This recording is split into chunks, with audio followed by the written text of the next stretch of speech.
রাষ্ট্রের শক্তি বেশি নাকি ব্যবসায়ীদের শক্তি বেশি? এবার এমন হুঁশিয়ারি দিয়েছেন চট্টগ্রামের জেলা প্রশাসক ফরিদা খানম। রমজান উপলক্ষে দেশের বাজারে ভোজ্য তেলের কৃত্রিম সংকট তৈরি করায় ব্যবসায়ীদের উপরে এমন ক্ষোভ প্রকাশ করেন তিনি। সতর্কবার্তা দিয়েছেন প্রশাসনিকভাবে কঠোর ব্যবস্থা নেয়ার। বিস্তারিত আরিফ হাসানের প্রতিবেদনে। কার শক্তি বেশি, রাষ্ট্রের শক্তি বেশি নাকি ব্যবসায়ীদের শক্তি বেশি, আমরা দেখতে চাই।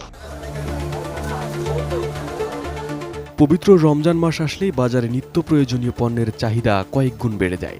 এই সুযোগে পাল্লা দিয়ে দাম বাড়ান ব্যবসায়ীরা। তবে অন্যান্য বছরের তুলনায় এবার রমজানে বেশিরভাগ পণ্যের দাম স্বস্তিদায়ক পর্যায়েই বলা চলে। তবে গত 4 মাস ধরে চলা ভোজ্য তেলের সংকটের সমাধান মেলেনি।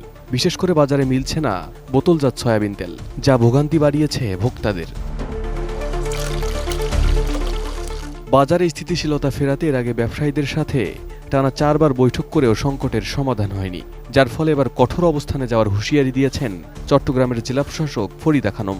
2-1 দিনের ভেতরে যদি চট্টগ্রামের তেলের সাপ্লাই যদি অ্যাভেলেবেল না হয়, তাহলে আমরা গুদাম পর্যায়ে মোবাইল কোর্ট সাঁড়াশি অভিযান চলবে। ক্লিয়ার? দেখি আপনারা কার শক্তি বেশি, রাষ্ট্রের শক্তি বেশি নাকি ব্যবসায়ীদের শক্তি বেশি, আমরা দেখতে চাই।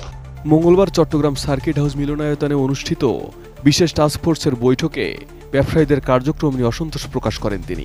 এর আগে সোমবার চট্টগ্রামের খাতুনগঞ্জে ভোজ্য তেলের সংকট সরেজমিনে পর্যবেক্ষণ করেন চট্টগ্রাম সিটি কর্পোরেশনের মেয়র ডাক্তার শাহাদাত হোসেন ও জেলা প্রশাসক ফরিদা খানম। এরপরই তেল উৎপাদনকারী আমদানিকারক ও আড়তদার ব্যবসায়ীদের নিয়ে জরুরি বৈঠক ডাকা হয়। RICL TMX, যুগের পর যুগ স্থাপনা থাকে মজবুত। শুধু গুদামে অভিযান করে আমরা শেষ করব না, আমরা কিন্তু জেল দিব। আজকে টিকেট গ্রুপ বলেন বা সিটি গ্রুপ বলেন, এরকম একটা প্রতিষ্ঠিত গ্রুপের কাউকে যদি আমরা 10 দিনের জন্য জেল দিই, আমি মনে করি সেই গ্রুপটা মরে যাওয়ার মতো একটা অবস্থা অপরাধের কারণে। সো আপনারা সাবধান হন, আমাদের কাজকেই আপনারা বলে যাবেন। আপনাদের যেভাবে আমাদের খাতুনগঞ্জের ব্যবসায়ী সমিতির সভাপতি মহোদয় বলেছেন, আপনারা আজকেই সিদ্ধান্ত হবে, না হলে কালকে থেকে রাষ্ট্র দায়িত্ব নেবে। আর আমরা অভিযান করবো 2টার পর থেকে। আমাদের সঙ্গে ছাত্র সমন্বয়কটা থাকবে। সবাই ব্যবসায়ীদের সম্মান রক্ষার বিষয়টি উল্লেখ করেন তিনি। তবে তেলের বাজার স্থিতিশীল না হলে সরকার কঠোর ব্যবস্থা নেবে বলে স্পষ্ট জানিয়ে দেন।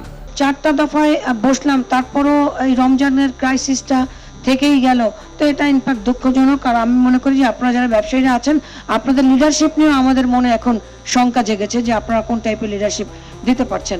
এনিওয়ে, মানে কথা শেষ, আজকে এখানে মিটিং শেষ। এরপরে কিন্তু রাষ্ট্র দায়িত্ব নেবে। আমরা কিন্তু বলেছি আমাদের কিন্তু রাষ্ট্রীয় পদ্ধতি আছে, সেটা আপনারাও জানেন। শুধু আপনাদের সঙ্গে আপনাদের প্রতি আমাদের একটা রেসপেক্টের জায়গা আছে এবং সেটা ভেরি মাচ হাই। যদি আপনাদের প্রতি রেসপেক্টটা না থাকতো, আমরা 2 মাস আগে থেকে বসতাম না। সভায় সিদ্ধান্ত হয় আমদানিকারকরা প্রতি লিটার খোলা সয়াবিন তেল 153 টাকায়, ট্রেডার্স পর্যায়ে 155 টাকায় এবং খুচরা বাজারে 160 টাকায় বিক্রি করবে। এই নির্ধারিত মূল্য 10 এপ্রিল পর্যন্ত কার্যকর থাকবে। কেউ নির্ধারিত দামের চেয়ে বেশি নিলে ব্যবস্থা নেবে বিশেষ task force. Arif Hasan, ATN news.